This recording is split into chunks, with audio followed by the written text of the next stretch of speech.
Hello बच्चों, नमस्कार। मैं आर.एन. बघेल, व्याख्याता, शासकीय स्तर माध्यमिक विद्यालय रजगामा। आज हम लोग रसायन विज्ञान में विलयन वाले चैप्टर से विलयन के बारे में अध्ययन करेंगे। तो सबसे पहले विलयन की परिभाषा हम समझते हैं। विलयन क्या है? तो विलयन दो या दो से अधिक विशुद्ध पदार्थों के सममांगी मिश्रण को कहते हैं। ये विलयन की परिभाषा है। इसके आधार पर हम अपने विलयन में दो घटक हैं, उन दो घटकों में ए को क्या कहेंगे और बी को क्या कहेंगे, इसके बारे में समझ लें। तो ए को मान लो हम कहते हैं विलेय और बी को कहते हैं विलायक। अब विलेय और विलायक दोनों मिला देते हैं इन दोनों को, तो बन जाता है विलयन। कि विलेय जो होता है एक ऐसा घटक है जो प्रकृति में कम रूप में पाया जाता है और विलायक के ऊपर वो विलयशील हो जाता है, अर्थात वो पूरी तरह से घुल जाता है, सभी क्षेत्रों में वो फैल जाता है। ये विलेय का एक महत्वपूर्ण गुण है। इसी प्रकार से विलायक वास्तव में हमारे प्रकृति में बहुत अधिक मात्रा में पाया जाता है, या हम उदाहरण के तौर पर कहें तो इसको यहाँ पर हम अधिक मात्रा में ले सकते हैं। तो विलायक एक ऐसा पदार्थ है जो विलेय के कणों को घोलने की क्षमता रखता है, अर्थात विलेय के जो कण होते हैं इस विलायक में घुल जाते हैं।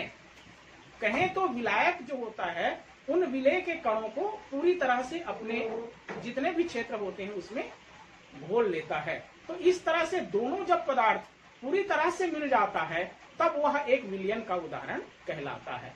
उदाहरण के तौर पर हम देखें, जैसे अब हम लोग विलयन कैसे बनेगा इसके बारे में बात करें।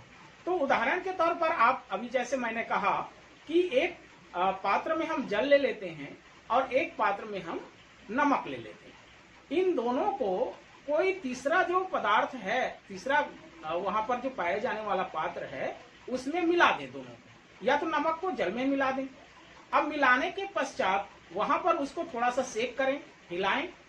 हिला करके देखने के पश्चात आपको पता चलेगा कि जो विलेय के जो कण हैं वो विलायक के जो पाए जाने वाले सभी स्थान पर उनके जो सरफेस है, सतह है और अंदर है, दोनों तरह इस तरह से मिल जाएंगे कि उनको आप अलग करना मुश्किल हो जाएगा। अर्थात कहें यहाँ पर जो विलेय के कण हैं विलायक में पूरी तरह से घुल जाएंगे, मिल जाएंगे, और इस प्रकार से हमको एक विलयन प्राप्त हो जाएगा जिसको हम कहेंगे नमक का विलयन। इसी तरह से आप और बहुत सारे उदाहरण ले सकते हैं। जैसे आप शरबत बनाते हैं। शरबत बनाते हैं तो क्या करते हैं आप? सबसे पहले पानी लेते हैं और पानी में शक्कर को अपनी इच्छा के अनुरूप जितना स्वादिष्ट होता हो उसी के अनुरूप आप शक्कर को मिलाते हैं और कोई अन्य पदार्थ भी मिलाते हैं उसमें। तो मुख्य रूप से यहाँ पर हमारे पास शक्कर है और जल है, ये दोनों को मिला करके हम उसको एक दूसरे जो हमारे पास पात्र है उसमें उड़ेलते हैं, इस प्रकार से मिलाते हैं और मिला करके अंत में वहां पर देखते हैं तो पूरी तरह से शक्कर जो होता है उस जल में घुल गया रहता है, और इस तरह से हम वहां पर प्राप्त कर लेते हैं एक शक्कर का विलयन या शक्कर का घोल। इस तरह से हम कह सकते हैं कि विलयन दो या दो से अधिक पदार्थों के सममांगी मिश्रण होते हैं। अब हम विलयन को अच्छी तरह से समझ गए हैं। अब इसमें हम अपने स्तर पर छोटे छोटे प्रश्न निकाल सकते हैं। जैसे विलयन किसे कहते हैं, विलयन में कुल कितने घटक होते हैं और इन घटकों के नाम।